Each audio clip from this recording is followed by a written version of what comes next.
Жителите на Босна и Херцеговина денеска се на 8ми тест од независноста за тоа дали земјата ќе се движи кон евроатлантската интеграција или ќе остане вкоренета во националистичките ривалства од војната. Босна е една од најсиромашните земји во Европа со 2 ентитета, 10 кантони, 3 членови на председателството и многу проблеми.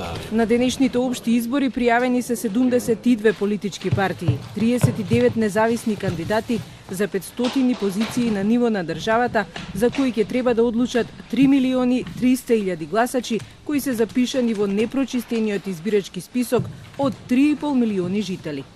Од крајот на војната во земјата малку што е променето. Изборната кампања се базираше на националноста, омразата, па дури и закани со отпуштање од работа, купување на гласови и притисоци. Се чини дека политичките партии во Босна можат да прават што сакаат и за нив законите не важат како и за другите граѓани. И сето тоа е поради тромоста на изборната администрација и истражните органи. Надежта дека нешто ќе се промени полека исчезнува.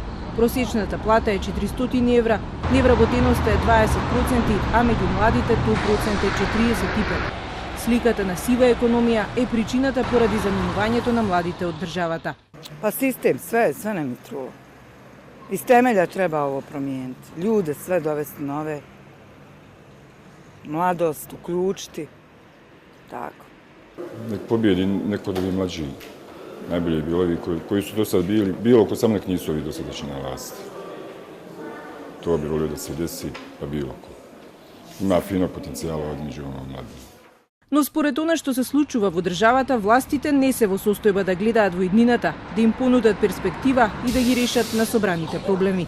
Во предизборието малку се слушаше за програмата, но затоа многу обвинувања на сметка на против кандидатите. Аналитичарите пресметале дека помеѓу двата изборни циклуса исполнети се само 3% од ветувањата. Недостатокот на веродостојни анкети го прави непредвидлив конечниот резултат на изборите.